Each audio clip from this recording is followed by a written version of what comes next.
बैल और लोमड़ी की कहानी। बहुत समय पहले की बात है। एक हरा भरा गांव था जिसके चारों ओर खेत, तालाब और छोटे छोटे जंगल थे। उसी गांव में एक किसान रहता था। उसके पास एक बहुत ही मेहनती और ताकतवर बैल था जिसका नाम था धीरू। धीरू अपने नाम की तरह ही शांत, धैर्यवान और ईमानदार था। वह रोज सुबह से शाम तक खेत जोतता, किसान की मदद करता और बिना शिकायत किए अपना काम करता। धीरू को किसान बहुत प्यार करता था। उसे अच्छा चारा देता, साफ पानी पिलाता और रात में आराम करने के लिए छाया भी देता।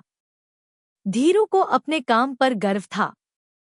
वह सोचता था, मेहनत करना कोई शर्म की बात नहीं, यही जीवन का असली अर्थ है। उसी गांव के पास एक जंगल था जहां रहती थी एक चालाक लोमड़ी जिसका नाम था चतुरी। चतुरी बहुत तेज दिमाग वाली थी, लेकिन वह मेहनत से दूर भागती थी। उसे बिना काम किए फायदा उठाने की आदत थी। वह हमेशा दूसरों को धोखा देकर अपना पेट भरने की सोचती रहती थी। एक दिन चतुरी जंगल से निकलकर गांव की ओर आई।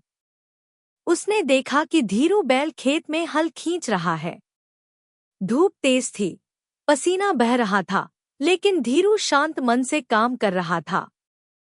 लोमड़ी पास आई और बोली, अरे बैल भाई, तुम इतने बड़े और ताकतवर होकर भी किसान के लिए गुलामी क्यों कर रहे हो? धीरू मुस्कुराया और बोला, मैं गुलामी नहीं कर रहा, मैं मेहनत कर रहा हूँ, और मेहनत से जो मिलता है वही सच्चा सुख देता है। लोमड़ी हंस पड़ी, अरे मूर्ख, मैं तो बिना मेहनत के रोज स्वादिष्ट भोजन खाती हूँ। चालाकी से जीना ही असली समझदारी है। धीरू ने शांति से कहा, चालाकी कुछ समय तक काम आती है, लेकिन मेहनत जीवन भर साथ देती है। लोमड़ी ने बात को हल्के में लिया और वहां से चली गई। कुछ दिनों बाद गांव में अनाज की कटाई हुई। खेतों में ढेर सारा अनाज रखा था। चतुरी ने सोचा, यह मेरे लिए सुनहरा मौका है। रात के अंधेरे में वह किसान के गोदाम में घुस गई और अनाज चुराने लगी। कई रातों तक वह चोरी करती रही, लेकिन एक दिन किसान को शक हो गया। उसने गोदाम के पास जाल बिछा दिया। लोमड़ी अपनी चालाकी में इतनी मग्न थी कि जाल नहीं देख पाई और फंस गई। अब वह डर गई। उसने बहुत कोशिश की, लेकिन निकल नहीं पाई। तभी सुबह हो गई। सुबह धीरू बैल को किसान ने गोदाम के पास बांधा। धीरू ने देखा कि लोमड़ी जाल में फंसी हुई है। लोमड़ी ने धीरू को देखा और रोते हुए बोली, बैल भाई, मुझे बचा लो। मैंने गलती कर दी। अगर आज बच गई तो कभी चोरी नहीं करूंगी। धीरू कुछ देर चुप रहा। उसे लोमड़ी की पुरानी बातें याद आईं, जब वह मेहनत का मजाक उड़ाती थी। लेकिन धीरू का दिल बहुत साफ था।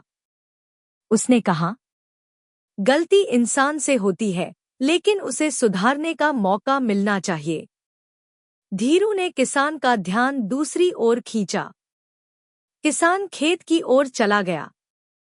तभी धीरू ने अपने मजबूत सींगों से जाल ढीला कर दिया। लोमड़ी किसी तरह निकल भागी। लोमड़ी बच तो गई, लेकिन उसने अपनी आदत नहीं बदली। जंगल पहुंचकर उसने सोचा, देखा, मेरी चालाकी फिर काम आ गई। बैल भी कितना भोला है। उसका घमंड और बढ़ गया। वह अब और बड़े शिकार की सोचने लगी। एक दिन उसने सुना कि गांव के तालाब के पास मछलियां बहुत हैं। उसने योजना बनाई कि किसी तरह मछलियां चुरा ले।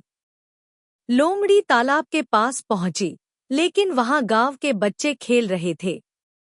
उसने चाल चली और बच्चों को झूठी कहानी सुनाकर भगा दिया। जैसे ही वह मछलियां पकड़ने लगी, तभी गांव के कुत्तों ने उसे देख लिया। कुत्ते जोर जोर से भौंकने लगे और लोमड़ी के पीछे दौड़ पड़े। लोमड़ी जान बचाकर भागी, लेकिन इस बार कोई उसे बचाने वाला नहीं था। भागते भागते वह एक गहरे गड्ढे में गिर गई। अब वह सचमुच मुसीबत में थी। भूख, डर और चोट, सब एक साथ। उसी रास्ते से धीरू बैल गुजर रहा था। उसने गड्ढे में लोमड़ी को देखा। लोमड़ी ने शर्म से सिर झुका लिया और बोली, बैल भाई, आज मुझे समझ आ गया कि तुम सही थे। चालाकी ने मुझे कुछ नहीं दिया, सिर्फ परेशानी दी। धीरू ने गांव वालों को आवाज दी। सब मिलकर रस्सी लाएं और लोमड़ी को बाहर निकाला। इस बार लोमड़ी सच में बदल चुकी थी। उसने सबके सामने कहा, मैंने हमेशा दूसरों को धोखा दिया, लेकिन मेहनत और ईमानदारी ही असली ताकत है। गांव वालों ने उसे माफ कर दिया, लेकिन शर्त रखी कि वह चोरी नहीं करेगी। इसके बाद लोमड़ी जंगल में रहकर ईमानदारी से अपना भोजन ढूंढने लगी। वह बच्चों को भी सिखाने लगी कि गलत रास्ता हमेशा नुकसान देता है। धीरू बैल पहले की तरह शांत मन से मेहनत करता रहा। अब लोमड़ी भी उसे सम्मान की नजर से देखती थी। कहानी की सीख, मोरल ऑफ द स्टोरी। मेहनत और ईमानदारी से किया गया काम हमेशा सुरक्षित और सम्मानजनक होता है। चालाकी और धोखा थोड़े समय का फायदा देते हैं, लेकिन अंत में नुकसान ही करते हैं। सच्ची समझदारी वही है जो सही और गलत में फर्क करना सिखाए।